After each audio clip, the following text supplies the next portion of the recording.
Alright, you guys, welcome back. Today we're going to answer the question, is the 4-cylinder TLX enough? We're going to find out. Let's take it out for a quick drive and see if 272 horsepower and a 4-cylinder turbo, let's see if it's enough. I've been driving the Type S now for 2 days straight, and I'm in love with it. I absolutely love that car. It's a really nice vehicle. It is quick. It sounds good. All-wheel drive.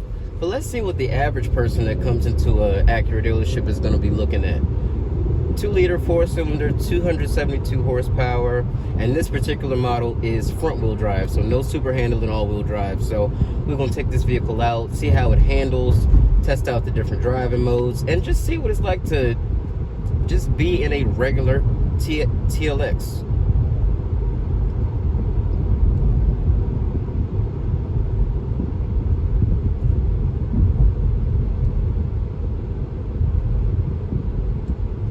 This is the shit that I talk about. Like, why did you pull out and why you have your left turn signal on? You need to figure it out.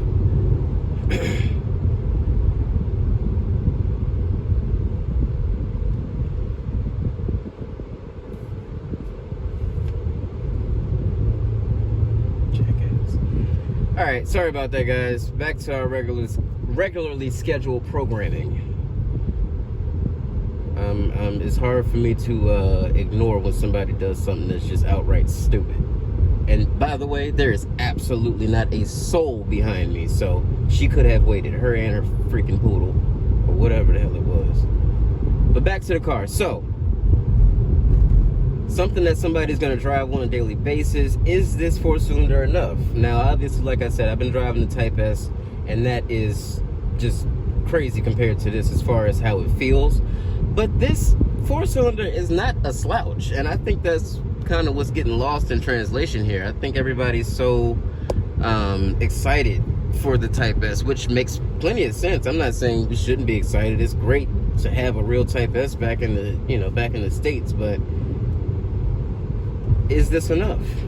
Well, let's see.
Yeah, I'd say that this is enough.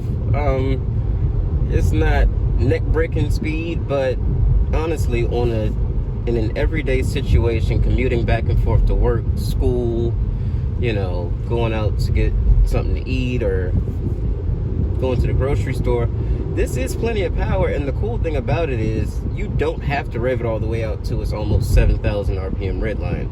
Because it's turbocharged, it has a lot of available torque and power pretty low down. So I mean, like right now the vehicle is, I'm gonna try to tilt it a little bit so you can see the gauges.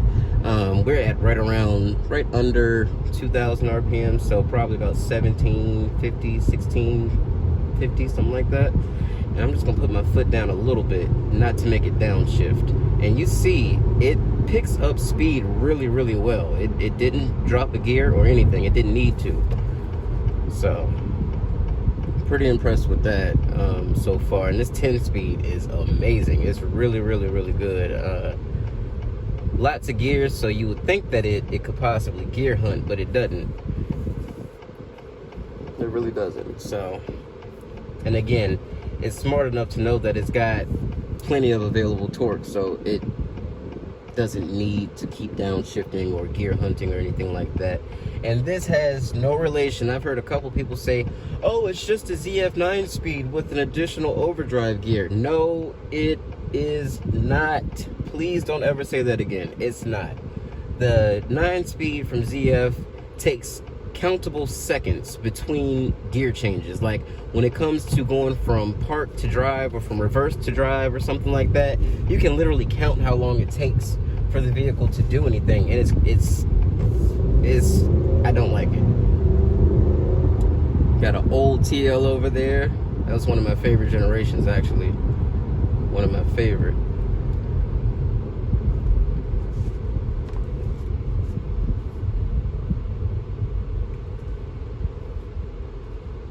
Now again, this one is front wheel drive, so if I just bury the throttle when I leave this light, it's gonna spin up the tires. But I'm going to put the transmission into sport, and we'll change over the drive mode selector as well to sport. And then once this light changes, as y'all know, we're gonna get right up out of here, as I always say. And I'll probably brake torque it just a little bit, but again, this one is not all-wheel drive, so I'm gonna anticipate some wheel spin. Literally just roasted all the way to 3rd gear. That's actually kind of impressive.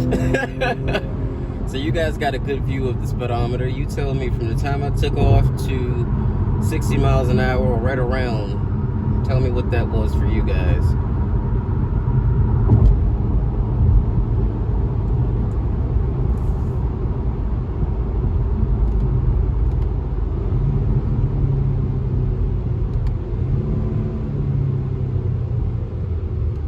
Paddle shifters are okay, but it will never, for some reason, ever let you downshift to 1st gear, no matter what.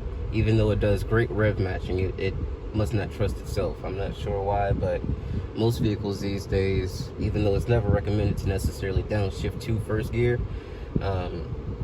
you know, most vehicles these days will let you do it if it's got paddle shifters or some type of select shift or whatever you want to call it. So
even though this one isn't all-wheel drive, I gotta say the chassis itself is so well balanced that unless you're under, you know, full throttle and you're spinning out the tires, you won't really notice.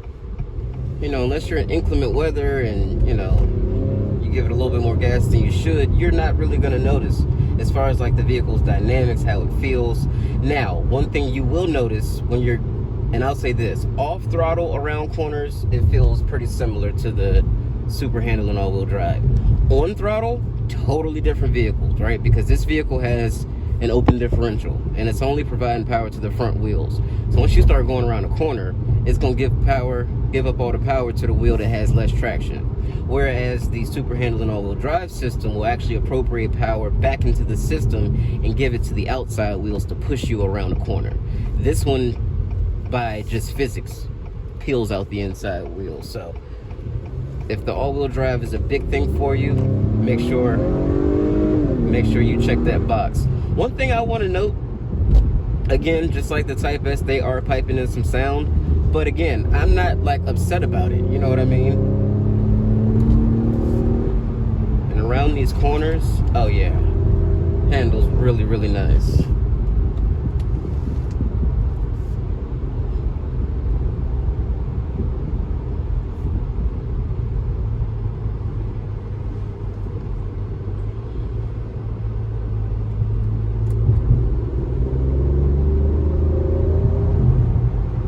Yeah, this is plenty. Honestly, if you're not planning on racing, or, you know, you're not going after, you know, lap times or anything like that, this is plenty. For the person going to work, for the person taking their kids to school, to the recent retiree that just wants a nice sedan for themselves, you know, this is your car. This is definitely your car. It makes a whole lot of sense. And with the amount of technology and things that you get in this vehicle, it's almost a no-brainer. Like, this is a really, really nice vehicle. So,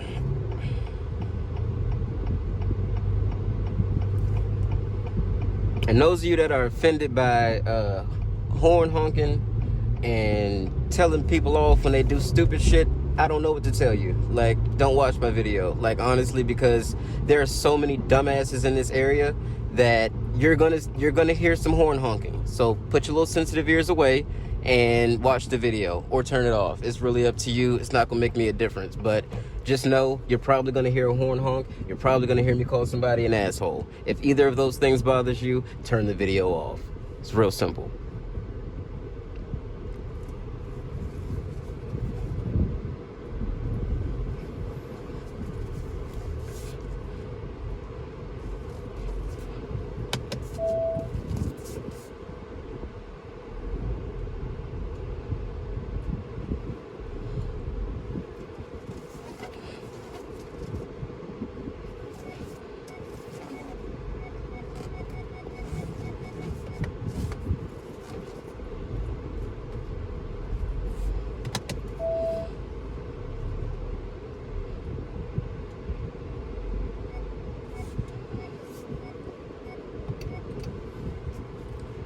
All right, you guys, let me know what you think about this car. Is the 2-liter enough? Do you think it was enough? Did it move as quick as you thought it would?